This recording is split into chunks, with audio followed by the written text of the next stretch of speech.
Napakaganda, hindi ba? Masyado itong mahiwaga. Maraming kakaibang hayop na dito nilang makikita sa latyan na ito. Kaya nilang manlinglang ng tao para maging pagkain nila. Masyado silang tuso at masisibang uri ng nilalang. Mag-iingat kayo sa pagsunod sa akin dahil kapag nalinlang kayo, maaaring ito ang inyong ikamatay. Nakakalitong kuro-kuro. Kung alam namin na niloloko lang kami, hindi na kami magkakamali. Sinungaling! Sinungaling ang taong yan! Isa siyang mandaraya, kaya huwag kayong sumunod sa kanya! Mandaraya? Anong ibig niyo sabihin? Kung ganon, sino yung taong nasa harapan natin?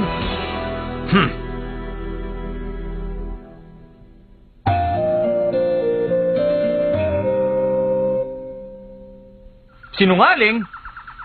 Sino ba talaga sa kanilang dalawang totoo?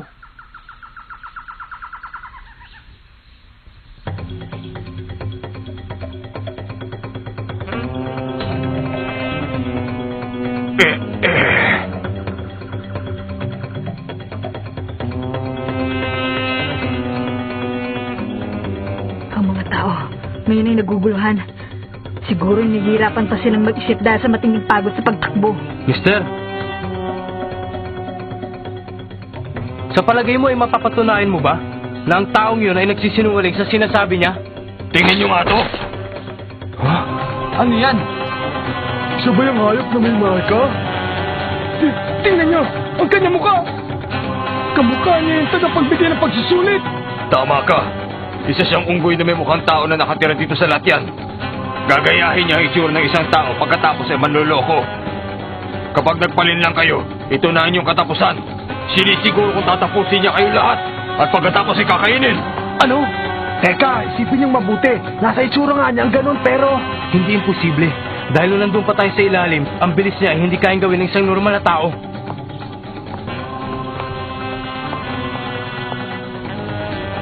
Ang mga tao talaga. Sa sobrang hirap na dinanas nila sa katatakbo. Ngayon ay nagkakaisa na silang lahat. Kapag napasama ako sa kanila, baka hindi ako makapasa sa pagsusulit. Hindi natin may pagkakaila. Kasama to sa pagsusulit. Ha? Pagsusulit? Pagsusulit na naman? Ang galing mo, Gon. Ibang klase ka talaga. Nagbago ang kanilang pananaw. Teka, Gon. Sabihin mo na nga lang sa akin. Wala ka ba nararamdamang kakaiba sa kanya? Wala, Yoryo. Wala talaga. Ah, wala ka nararamdaman? Wala akong naaamoy. Kung nanggagaya nga siya, ay masyado siyang magaling. Sige, salamat ha. Madali nating malalaman yan. Kung ikaw talaga ang totoo, ipakita mo sa amin lahat ang license card mo. Ang license card niya? Tunay na hunter lang ang pwedeng humusga kung may kakayan ka na maging hunter. Kung gano'n, ibig sabihin, isa kang tunay na hunter? Wow! Sandali! Ninakaw niya lang yan! Nagulat lang ako nung nakauwi niya sa akin na lahat. Ganun pala. Kung ganun, kahit pala may hawak ang license card, ay baliwala pa rin. Huh? Huh? Oh. Aha, alam ko na.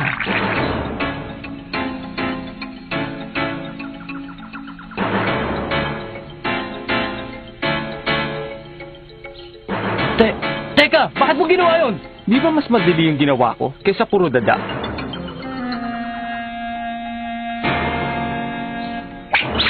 Ah! Ngayon ay maliwanag ng lahat na ikaw nga ang totoo, Ginoong Bigote. Ang pagiging hunter na aming inaasam-asam ay iyong hindi mapapabagsak sa ganong kahinang atake. Nagpapasalamat ako sa sinabi mo. Kaya lang, sa susunod na pagkakataon, ang kahit na anong karahasan laban sa tagapagbigay ng pagsusulit ay makatatanggap ng kaparusahan. Maliwanag ba? Maliwanag. Ang yabang naman nun. Ha? Ang may kakayahang maging hunter ay hindi basta maloloko ng unggoy na yon kahit kailan. Napansin kong hindi siyang totoo nung sabihin niya yung kanina. Naninakaw yung license card niya. Ako hindi ko napansin. Pero itong si Hisoko ay tinira din ang tagapagbigay ng pagsusulit.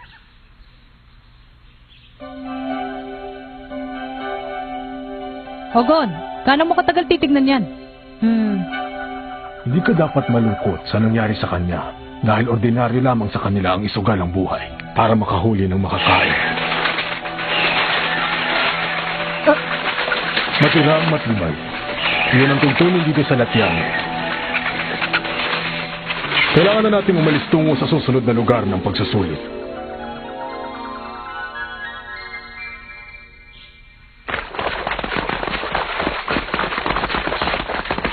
Tatakbo na naman tayo na walang katapusan. Ano ka ba? Ang putik, nakakabawas ng lakas. Maulap na. Ano kaya? Mauna na tayo sa kanila. Oo. Baka magka-problema tayo kapag nawala ang taong ito. Hindi yun ang ibig ko sabihin. Lumayo tayo kay Hisoka. Ha? Iba siya. Hindi niya mapigilan ang sarili niya na gumawa ng masama. Hindi niya sasayangin ang pagkakataon sa ulap na to. Sa pagkakatingin mo sa akin, parang gusto mo itanong kung bakit ko alam. Eh di sa amoy niya. Sa amoy? Oo, dahil magkauri kaming dalawa. Wala naman sa itsura mong magkapareho kayo ah. Yun ay dahil magaling ako. Parang yung unggoy, pero eksakto ang pagpapanggap ko. Huwag ka maglala, malalaman mo rin yun. Kurapi ka! Yoryo! Sabi ni Kaluwa, dapat mauna raw tayo! Ano ka ba? Kung kaya ko na, hindi sana kanina pa. Pero kailangan mo talagang gawa ng paraan yun! Ewan ko! Bahala na! Ano ba naman tong taong to? Hindi man lang makalata, oh. Kumakapal ng ulap. Pagtagal, hindi ko na rin makikita ang tao sa harapan. Siguradong delikado kapag naligaw tayo. Pero mas delikado kapag nakasabay natin ang taong yon. Kailangan ko bang bilisan ang pagtakbo?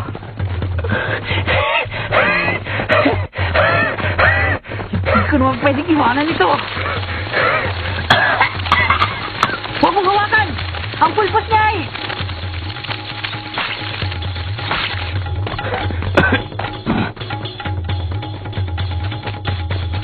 Ano bang nangyayari sa kanila?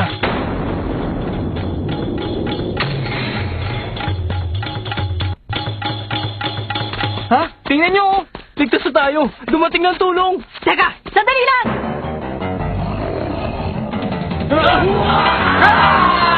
Anong sigaw na yun? Baka may napahamak. Tingnan nyo! Oh.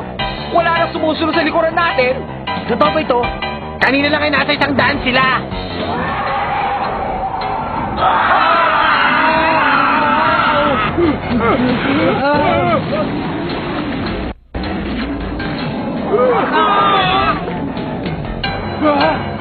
Masama ito. Sa palagay ko karamihan sa mga aplikanteng nahulit kasabay natin ay napahamak na. Ano ba? Ang isipin mo eh kung paano tayo makakalis dito.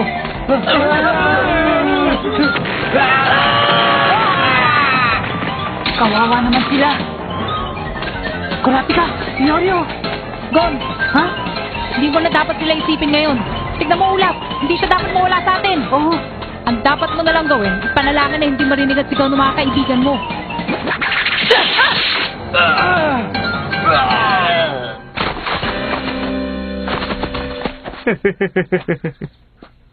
Ano ka ba? Bakit mo ginagawa to? Ipagpalagay na natin ako ang takapagbigay ng pagsusulit. Masyado lang ako mabait eh. Pero ngayon titignan ko kung sino sa inyo karapat-dapat ha.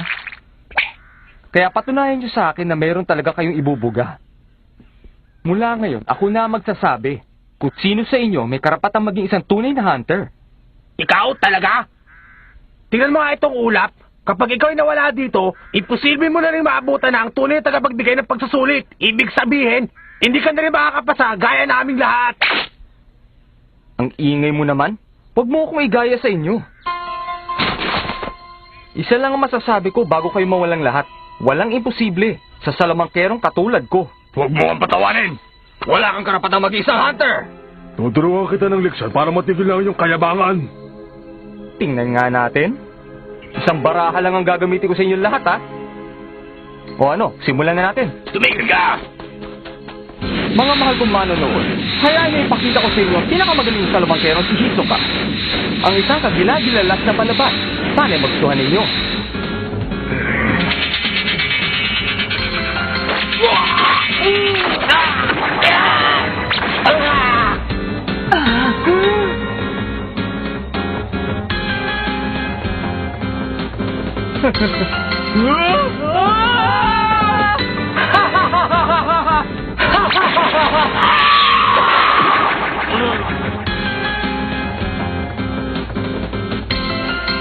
Lagot. Wala sa akin ang armas ko. Yoryo! Doon!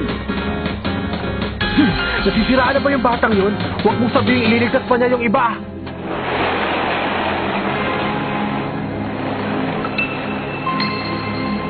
Tama ka.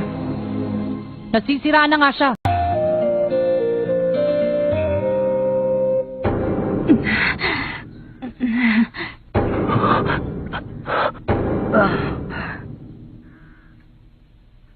Lahat sila'y bumagsak.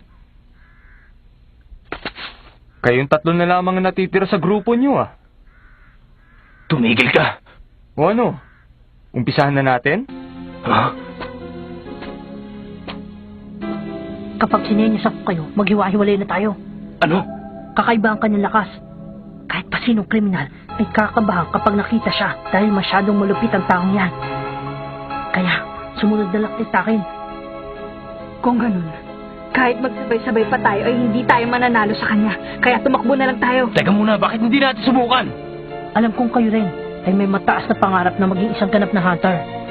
Pero sa pagkakataong ito, kalimutan niyo na muna. Maganda na isip nyo. Magaling na desisyon. Bilang pabuya ay bibilangan ko yun ng 10. 1, 2, 3, 4, 5, 6, 7, 8, 9, 10. Tapos na. Sino kaya unahin ko sa inyo?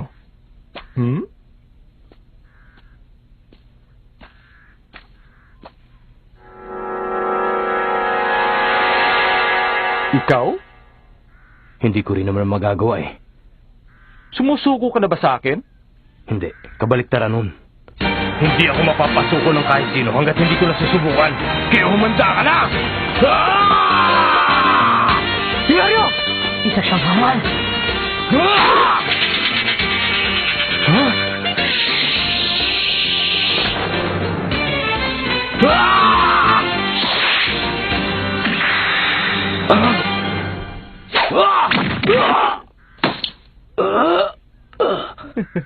Magaling ka naman pala.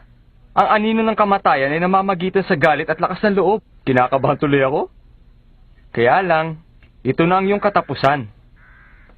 Paalam na.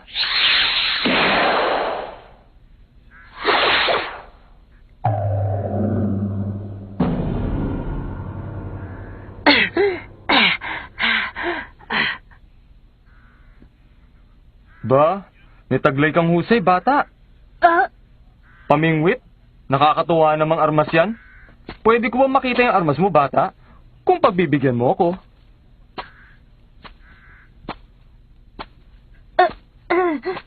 Sige na. Tumigil ka na! Akong harapin mo!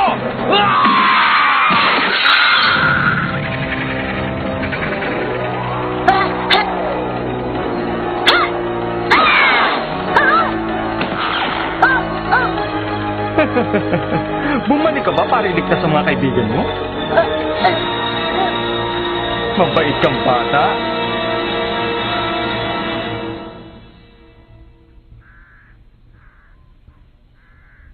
Sige na nga, pasado ka na. Ha? Ko naman, bumalik pa tong bubuit na to. Nakakatuwa. Kung sa bagay, masarap may kaibigan, di ba?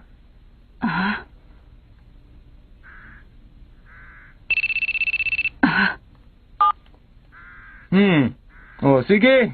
Parating na ako dyan. Yoryo! Huwag ka mag-alala. Hindi ko tinapos ang buhay niya dahil isa rin siya sa mga nakapasa sa akin. Ano bang ibig mo sabihin? Ibaba mo si Yoryo ngayon din! Ibababa ko lamang siya kung aabutan niyo ako.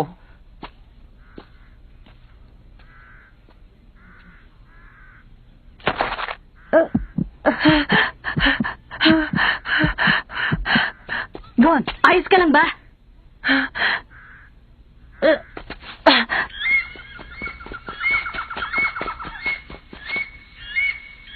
Dito tayo! Sigurado ka bang dito?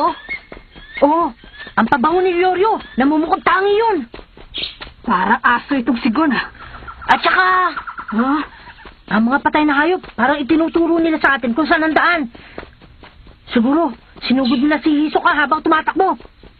Pero ang pupuntahan ni Hisoka, baka hindi yun ang dapat nating puntahan. Hindi siya tao. Baka ginagawa niya lang ito para mapaglaro niya tayong dalawa. Siguro, pero hindi ko pwedeng pabayaan si Lyoryo.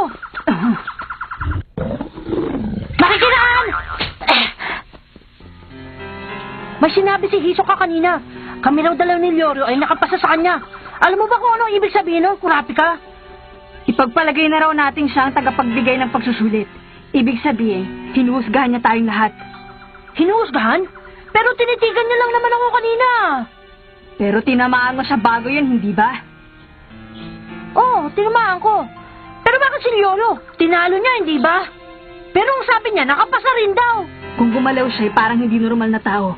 Isa siyang henyo, lalo na sa pakikipaglaban. Kung ikukumpara ang kakayahan natin sa kanya, para lang tayong langgam na titirisin. Oo nga. Ang taong marami ng karanasan sa pakikipaglaban ay madali nang malalaman ang kakayahan mo kapag nagkaharap na kayo. Gaya ng karanasan, kakayahan sa pakikipaglaban at iba pang bagay. Lahat nun ay mayroon na si Hisoka. Siguradong malakas din ang kanyang pangamoy. Sa tingin niya ay kapareho niya kay Lyoryo. Kapareho kami ni Lyoryo? Oo, ang mga tao na may ibang kakayahan. Siguro ayaw niya munang tapusin niya yun.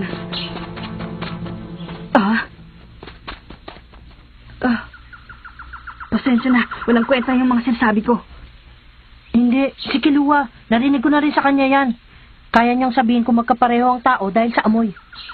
Gon, hindi kayo magkapareho ni Hisoka. Ang masasabi ko lamang ay, hindi siya karapat dapat maging isang hunter. Bakit kaya? Gon, Si Hisoka, nung lumalapit siya sa akin, pakiramdam ko, takot na takot ako. Pero hindi ko magawang gumalaw. At nung oras na yun, naiisip kong katapusan ko na. Parang nasa bingit na ako ng kamatayan. Pero may kahalo yung nararamdaman ko. Para bang hindi ko mapigilan ang kaligayahan sa aking kalooban. Gon?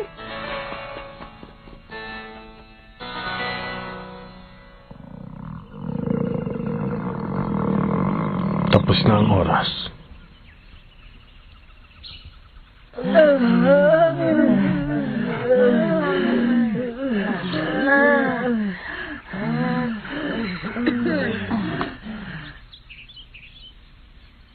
Ayos, wala na sila.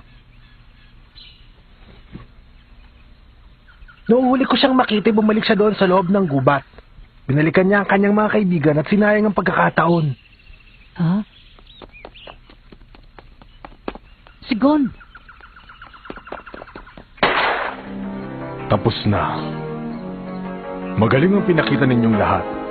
Ito ang Buisca National Park. Dito ninyo gagawin ang pangalawang pagsusulit. Balagay ko, umabot naman tayo sa oras. Nasa kayasan ng Lyoryo at Hisoka. Ha? Lyoryo!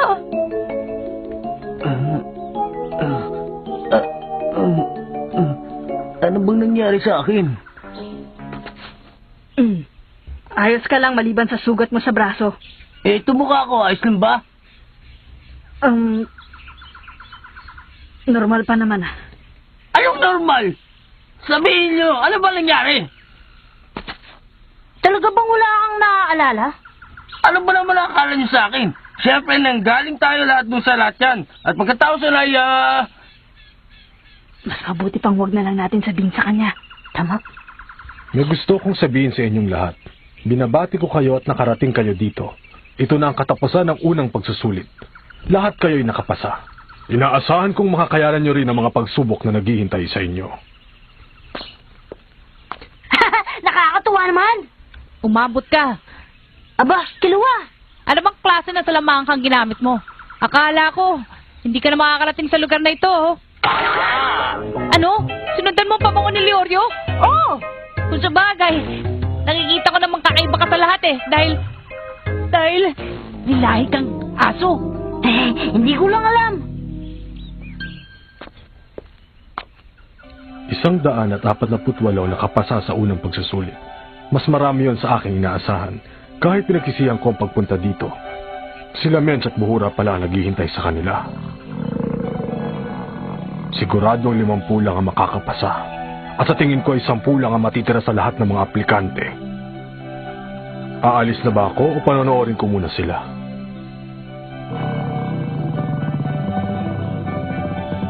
Magsisimula na! Kinakabahan na yata ako. Ako rin. Hindi natin alam kung ano nasa loob niyan eh. Baka pagbukas yan, bigla na lang may umatake sa atin.